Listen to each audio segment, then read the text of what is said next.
So thank you so much, Stuart. And I think it's a great segue into what I'm talking about, which is really around the fact that people buy outcomes, not features.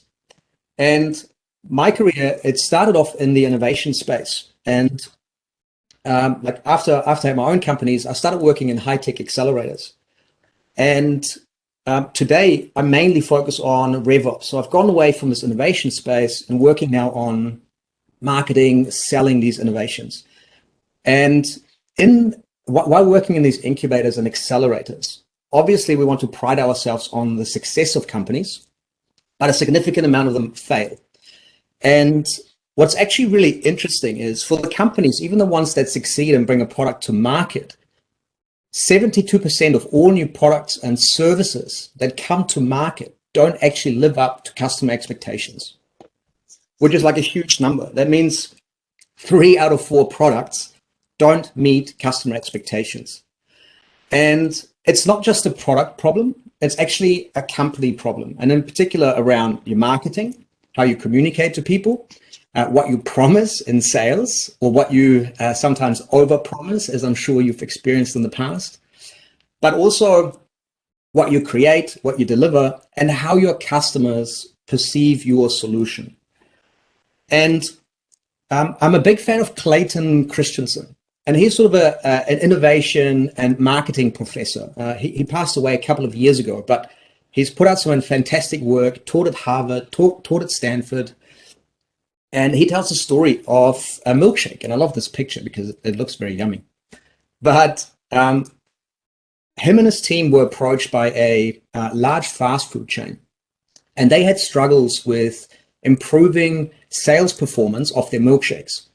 And sort of cutting the long story short, they put one of their team members into this fast food store, and they just observed what people would actually buy.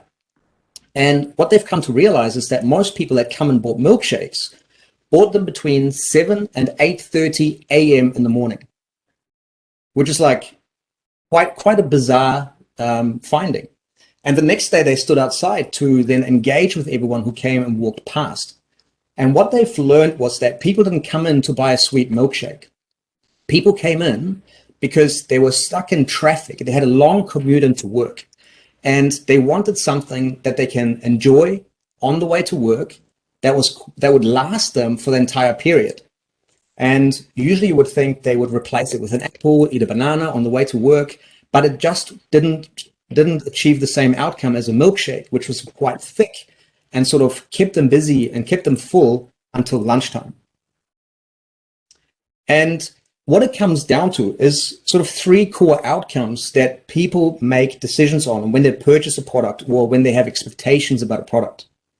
And the first one is functional expectations. People want to achieve increased productivity. They want to reduce their costs. They want to streamline their processes. But what we often forget is that there's also emotional jobs, how people want to feel when they purchase your product. Maybe they want to be seen, or they want to feel like they're doing something about the environment. They want to do something for their team, for their company, for the growth.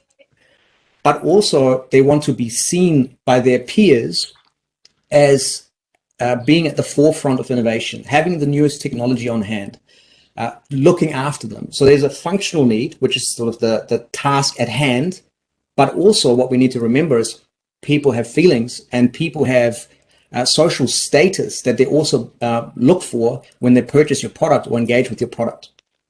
And my task now is around marketing and selling. And there's an interesting study from the UK. They looked at 1,400 different studies, different marketing campaigns. They looked at the ones that were just targeting functional outcomes. And they found that based on profit, they were 16% effective. 60 seconds to go. 60 seconds? 160 seconds.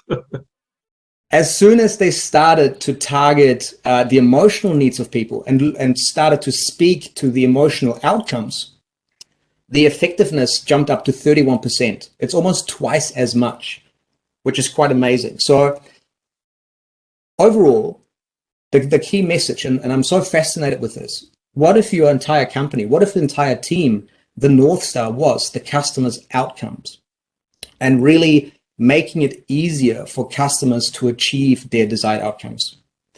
And before I run out of time, I thought I'd show you this picture from a supermarket.